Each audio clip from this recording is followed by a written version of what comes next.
అందరికీ నమస్కారం. నేడు 6వ తరగతి తెలుగు పాఠ్యపుస్తకంలో డూడు బసవన్న అనే పాఠ్యాంశాన్ని చెప్పుకుందాం. ఈ పాఠ్యాంశం ప్రక్రియ జీవిత చిత్రం, ఇతివృత్తం సంస్కృతి. ఈ పాఠ్యాంశాన్ని రాసినటువంటి రచయిత డాక్టర్ రావూరి భరద్వాజ గారు. ఈ డూడు బసవన్న అనే పాఠ్యాంశంలో మొదటిగా వినడం, ఆలోచించి మాట్లాడడం అనే అంశాన్ని చెప్పుకుందాం. ఈ అంశంలో అక్కడ కొన్ని చిత్రాలు ఉన్నాయి. ఆ చిత్రాలను పరిశీలించండి, ఆ తర్వాత చర్చిద్దాం.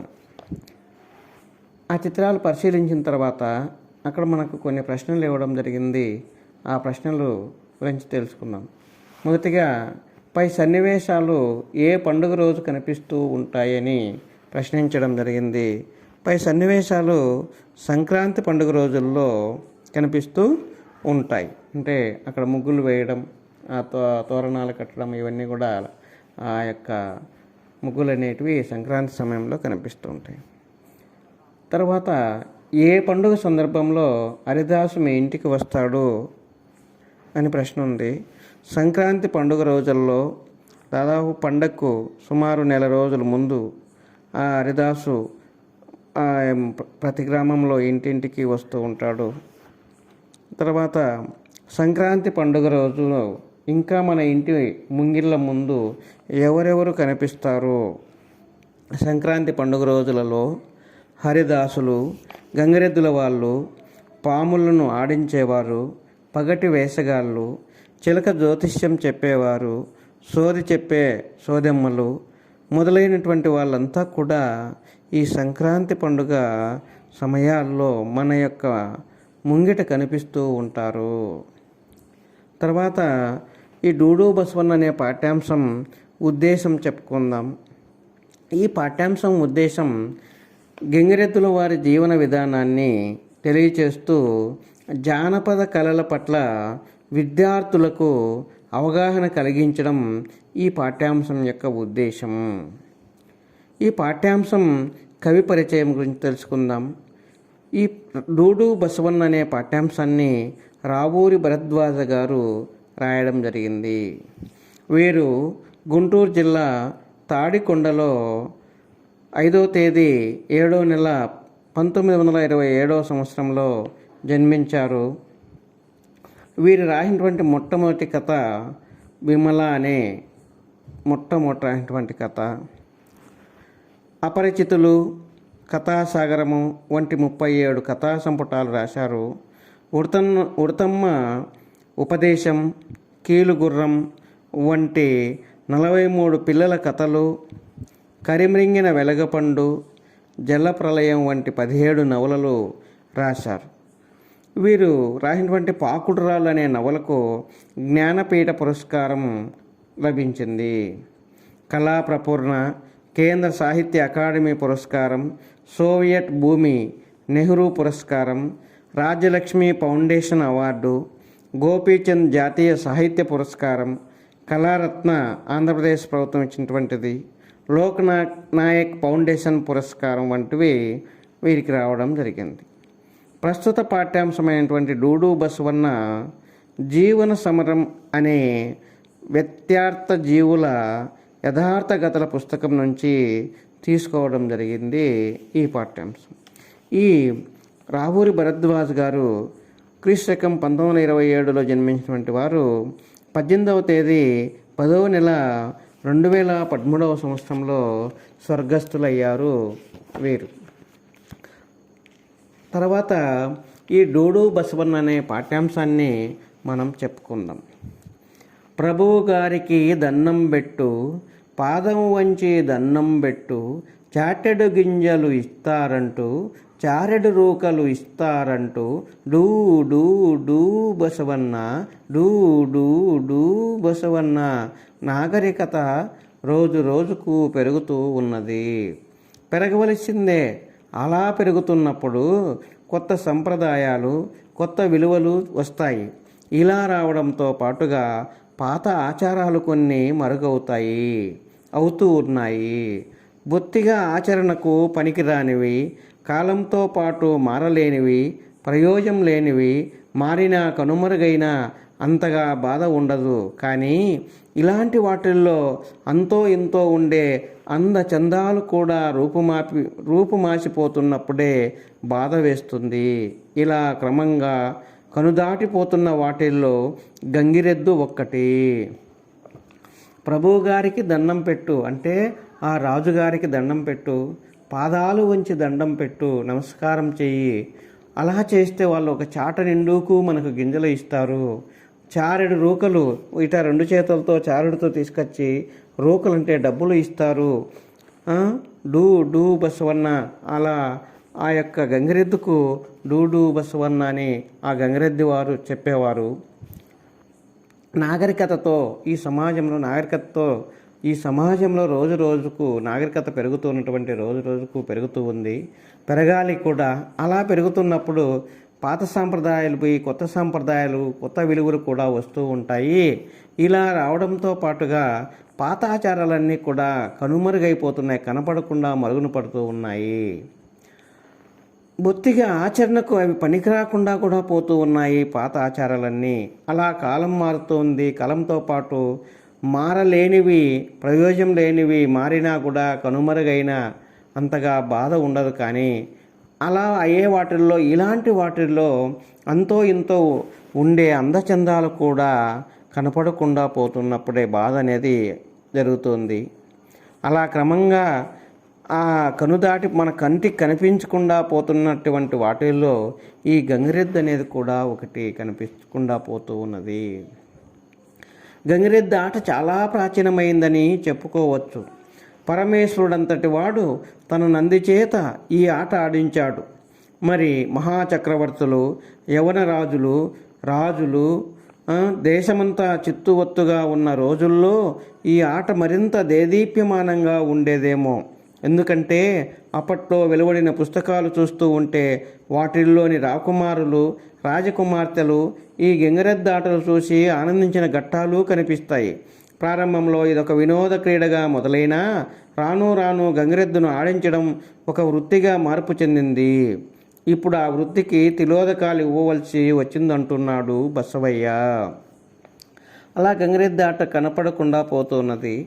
గంగిరెద్దు ఆట అనేది చాలా ప్రాచీన కాలం నుంచి ఉందని మనం చెప్పుకోవచ్చు.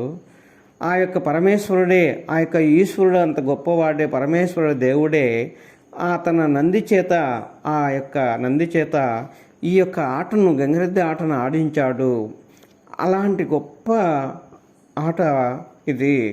మరి ఈ యొక్క లోకంలో గొప్ప గొప్ప రాజులు, తూర్పు ప్రాంతాన్ని పరిపాలించే రాజులు, యవన రాజులు, ఇంకా రాజ్యాలు పరిపాలించే రాజులు, దేశమంతా కూడా ఈ యొక్క ఆటలను ఎక్కువగా ఆడించారు. ఎంతో దేదీప్యమానంగా బాగా పేరు పొందినటువంటిది గంగిరెద్దు ఆట. ఎందుకనంటే అప్పట్లో రాసినటువంటి పుస్తకాలు అవి చదువుతూ ఉంటే ఆ పుస్తకాల్లో రాజకుమారులు, రాజకుమార్తెలు ఈ గంగిరెద్దుల ఆటను చూసి ఎంతో ఆనందించినారు అని మనకు తెలియజేస్తూ ఉన్నాయి. ఆ ప్రారంభంలో ఈ గంగిరెద్దు ఆట అనేది ఏదో వినోదానికిగా ఒక క్రీడలాగా మొదలైన తర్వాత రాను రాను ఈ గంగిరెద్దును ఆడించడం ఒక వృత్తిగా మార్పు చెందింది. ఇప్పుడు ఆ వృత్తికి తిలోదకాలు ఇవ్వాల్సి వచ్చిందంటే కనపడకుండా కనుమరుగైపోతూ వస్తుంది అని ఆ గంగిరెద్దు ఆట ఆడించే బసవయ్య గారు చెప్పడం జరిగింది. బసవయ్యది చాలా పెద్ద కుటుంబం. 6 అన్నదమ్ముల్లోనూ పెద్దవాడు. తండ్రి వెంట ఊరూరు తిరగడం, తండ్రిని గమనిస్తూ ఉండడం, ఆయన మాటల్ని, పద్ధతుల్ని అనుకరిస్తూ ఉండడంతో చిన్నతనం నుండి ఈ ఆటలోని మెలకువలన్నీ అవగతమయ్యాయి. తండ్రి బసవాని కేక వేసి ఎద్దు చేత ఒక్కో మోలి చేయిస్తున్నప్పుడు బసవయ్య ఆ మోలికి అనుగుణంగా రాండోలు వాయించేవాడు. దాన్ని వాయించడం కష్టమండి దొరగారు. మామూలు డోలు వాయించడం అంటే ఒక చేత్తో డోలును, కర్రను పట్టుకొని మరో చేతి వేళ్లతో వాయించాలి. రామ్ డోలును వాయించడానికి 2 చేతులతోనూ 2 కర్రల్ని పట్టుకోవాలి. ఒక పుడకతో డోలు చర్మాన్ని రాపాడుతూ మరో కర్రతో రెండో వైపున వరుసలు వేయించాలి. అలా రెండో వైపున వరుసలు వాయించాలి. నాకు ఈ పని చిన్నప్పటి నుంచి తెలుసునండి అన్నాడు బసవయ్య. బసవయ్యది చాలా పెద్ద కుటుంబము. ఆ కుటుంబంలో 6 అన్నదమ్ములు ఉండేవారు. వాళ్ళల్లో పెద్దవాడు బసవయ్య. వాళ్ళ తండ్రి ఎంటాబడి ఆ గంగిరెద్దును తోలుకొని ఊరూరు ప్రతి ఊరు తిరిగేవారు. అలా తిరుగుతూ తండ్రి చేస్తున్నటువన్నీ కూడా గమనిస్తూ ఉండేవాడు. ఆయన మాటలను కానీ వారి యొక్క పద్ధతుల్ని కానీ అన్నీ కూడా అనుకరిస్తూ ఉండడంతో చిన్నతనం నుంచి కూడా ఈ బసవయ్య గారికి ఆ ఆటలో ఉన్నటువంటి మెలకువలన్నీ కూడా బాగా అర్థమయ్యాయి. తండ్రి బసవా అని పిలిస్తే చాలు ఎద్దు చేత ఒక్క మోలి చేయిస్తూ ఉండేవాడు. ఒక మోలి అంటే ఆ గంగిరెద్దును ఆట ఆడించడం. బసవయ్య ఆ మోలికి అనుగుణంగా తన దగ్గర ఉన్నటువంటి రామ్డోలును వాయిస్తూ ఉండేవాడు. ఆ డోలును వాయించాలంటే చాలా కష్టమండి దొరగారు అని చెప్తున్నాడు. మామూలు డోలు అయితే ఆ డోలును వాయించడం, ఒక చేత్తో డోలును కర్రతో పట్టుకొని మరో చేతి వేలతో వాయించాలి. కానీ రామ్డోల్ను వాయించడానికి అలా కాదు, 2 చేతులతోనూ 2 కర్రల్ని పట్టుకోవాలి. ఒక పుడకతో అంటే ఆ కర్రతో డోలు చర్మాన్ని అలా పైకి కిందికి రాపాడుతూ రాస్తూ ఉండాలి. ఇంకొక దాన్ని రెండో వైపున వరుసలుగా ఎప్పుడు ఎలా కొట్టాలో అలా వాయిస్తూ ఉండాలి. నాకు ఈ డోలు వాయించడం అనే పని చిన్నప్పటి నుంచి తెలుసునండి, అందుకే ఆ మెలకువలు నేర్చుకున్నాను అని చెప్తాడు బసవయ్య గారు. తన తండ్రి తన చిన్నాన్న కలిసి అనేక వందల ఊళ్ళు తిరిగామన్నాడు బసవయ్య. తన బాబాయి శృతి పోస్తూ రామ్డోలు వాయించేవాడట. తను సన్నాయి వాయిస్తుంటే తండ్రి గంగిరెద్దును ఆడించేవాడు. ఆ రోజుల్లో వారికో పెయ్య దూడ కూడా ఉండేది, అది గొడ్డుమోతు గొడ్డు. అలా ఆ బసవయ్యతో పాటు బసవయ్య గారి తండ్రి, తర్వాత బసవయ్య వాళ్ళ చిన్నాన్న కలిసి ముగ్గురు కొన్ని వందల ఊర్లు తిరిగామని చెప్తూ ఉన్నాడు. తన బాబాయి శృతి పోస్తూ అంటే ఆ యొక్క మేళం ఊదుతూ ఉంటే అలా రామ్డోలు వాయించేవాడు. ఈయన రామ్డోలు వాయించేవాడు. తను సన్నాయి వాయిస్తుంటే ఊదుతూ ఉంటే తండ్రి గంగిరెద్దును ఆడిస్తూ ఉంటాడు. అలాంటి ఆ రోజుల్లో మాకు ఒక పెయ్య దూడ కూడా ఉండేదంటే ఒక ఆవు కూడా ఉండేది. అది ఎలాంటిదంటే అది గొడ్డుమోతు గొడ్డు, అంటే సంతానం లేనటువంటిది. దాన్ని గొడ్డుమోతు గొడ్డు అంటారన్నమాట. పోలేరమ్మ గుడి దగ్గర బొడ్డురాయి దగ్గర గడి వేసే వాళ్ళమండి 200-300 మంది దాకా చుట్టూ చేరేవారు.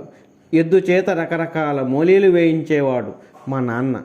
ఆ ఎద్దు ముంగాళ్ళు వంచి ముందుకు నడుస్తుంది, వెనక్కు జరుగుతుంది, ఒంటి కాలితో దండం పెడుతుంది, కాదు అవును అని తలతో సైగ చేసేది.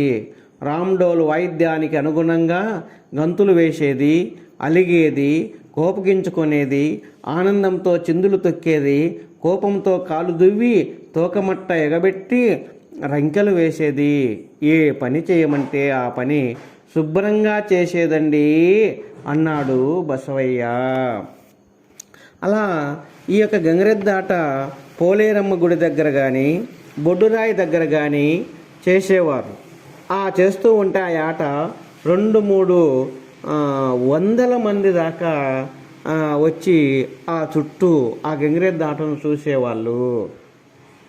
ఎద్దు చేత రకరకాల మోలీలు వేయించేవారు. ఆ రకరకాల మోలీలు వేయించేవారు. అయితే మోలీలు అంటే ఆట.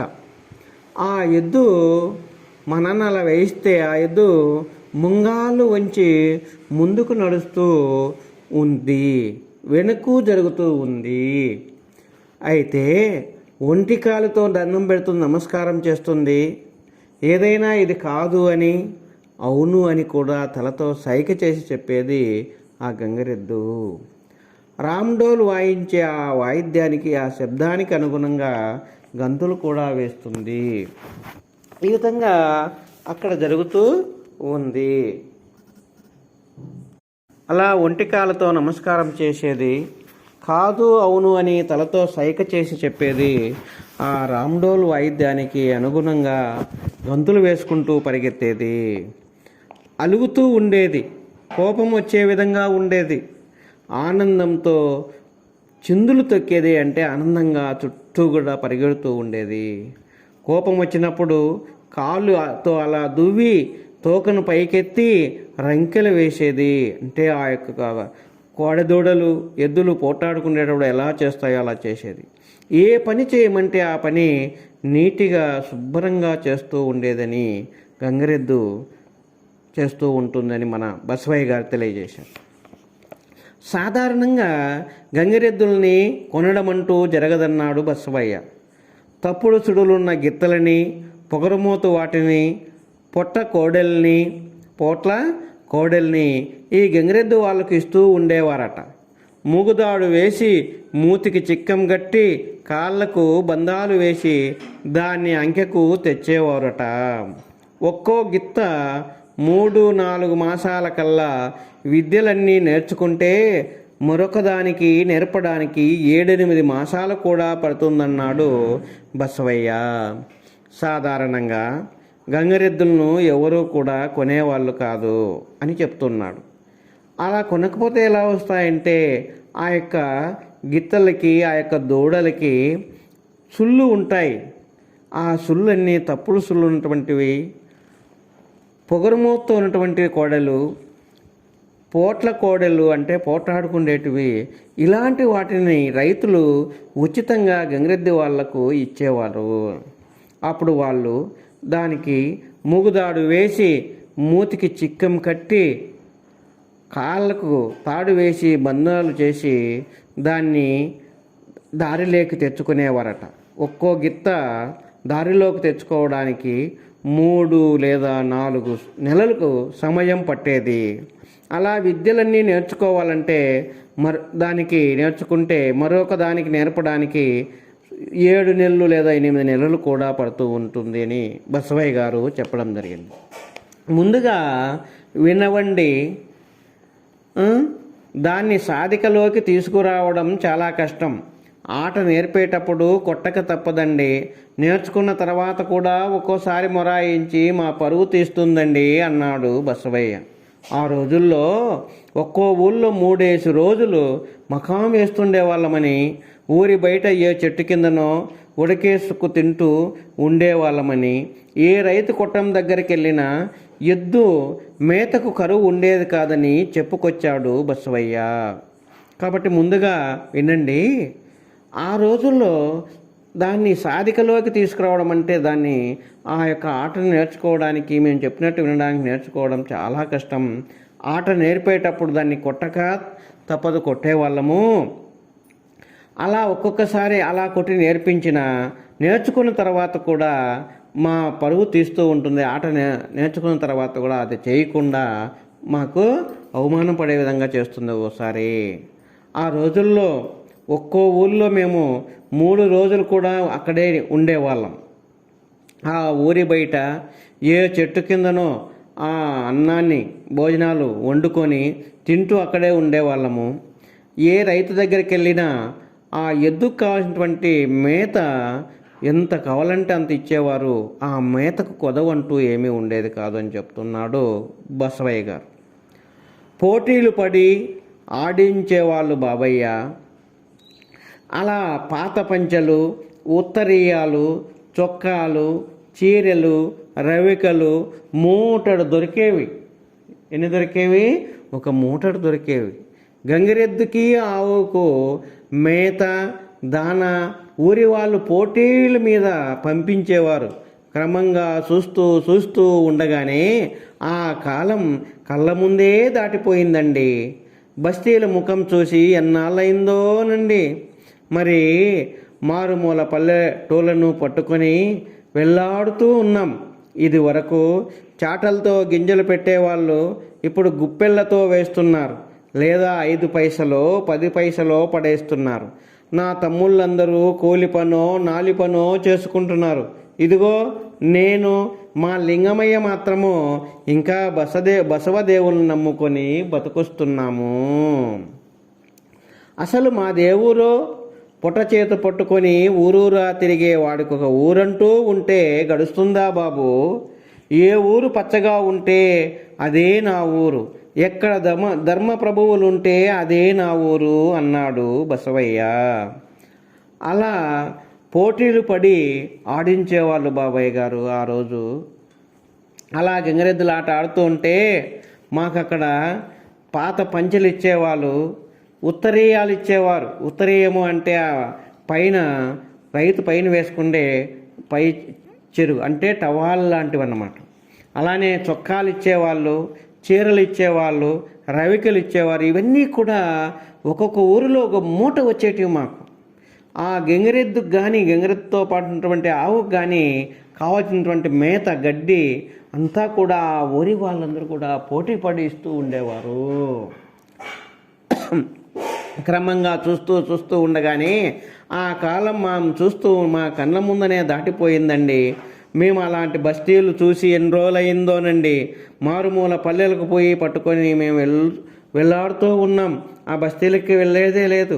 ఇది వరకు చాటలతో గింజలు పోసేవాళ్ళు, పెట్టేవాళ్ళు. ఇప్పుడు అలా చేత్తో దోశలు గుప్పెలతో తెచ్చి వేస్తున్నారు, లేదా 5 పైసలు 10 పైసలు ఇస్తూ ఉన్నారు. నా తమ్ముళ్ళందరూ ఈ వృత్తిని వదిలేసి కూలి పనో లేదా నాలి పనో చేసుకుంటూ ఉన్నారు. ఇదిగో నేను మా లింగమయ్య మాత్రము ఇలానే ఈ బసవదేవుణ్ణి నమ్ముకొని బతికొస్తూ ఉన్నాం మేము. అసలు మాది ఏ ఊరో తెలుసా మీకు? పొట్ట చేత పట్టుకొని ఊరూరా తిరిగే వాడికి ఒక ఊరంటూ ఉంటుందా? ఉండదు. ఆ ఊరంటూ ఉంటే గడుస్తుందా బాబు? గడవదు. ఏ ఊరు పచ్చగా ఉంటే అదే మా ఊరు. ఎక్కడ ధర్మప్రభువులు ఉంటే, ధర్మం చేసేవాళ్ళు, దానం చేసేవాళ్ళు ఉంటే అదే నా ఊరు అని బసవయ్య చెప్తూ ఉన్నాడు. ఆ బసవయ్యకు 5 పిల్లలు. పెద్దవాడు తన రెండో తమ్ముడి దగ్గర ఉంటున్నాడట. మిగిలిన 4 తనతో పాటే ఊరూరు తిరుగుతూ ఉంటారట. ఈ విద్య నాతోనే ఆఖరుసారు అన్నాడు బసవయ్య. గంగిరెద్దు గంగడోలును ఆప్యాయంగా నిమురుతూ అలా అంటున్నప్పుడు అతని కళ్ళు నీటితో నిండిపోయాయి. ఆ బసవయ్యకు 5 మంది పిల్లలు. పెద్దవాడు వాళ్ళ తమ్ముడు, రెండో తమ్ముడైనటువంటి వాడి దగ్గర ఉన్నాడు. మిగిలిన 4 పిల్లలు తనతో పాటే ఊరూరు తిరుగుతూ ఉన్నారు. ఈ గంగిరెద్దు ఆట అనే విద్య నాతోనే చివరి అయిపోతూ ఉంది అని బసవయ్య చెబుతూ ఉన్నాడు. ఆ గంగిరెద్దుకు గంగడోలును, ఆ గంగడోలు అంటే ఆ ఎద్దుకు తను గడ్లం కింద ఉన్నటువంటి ఆ మందంగా ఉన్నటువంటి ఆ యొక్క చర్మం, ఆ గంగడోలును అలా ఆప్యాయంగా దాన్ని అలా తాకుతూ నిమురుతూ అలా అంటున్నప్పుడు బసవయ్య కళ్ళ నిండా నీటితో నిండిపోయి ఉన్నాయి. అంత బాధతో ఆ బసవయ్య ఈ గంగిరెద్దుల గురించి, డూడు బసవన్న గురించి తెలియజేయడం జరిగింది. ఇలా ఒకప్పుడు ఈ యొక్క గంగిరెద్దుల ఆటలు ఎంతో ప్రసిద్ధి చెందినటువంటివి, ఎంతో కాలం నుంచి ఉన్నటువంటివి నేడు కనుమరుగైపోతూ ఉన్నాయి అనడానికి ఆ బసవయ్య తన బాధతో తెలియజేయడం జరిగింది.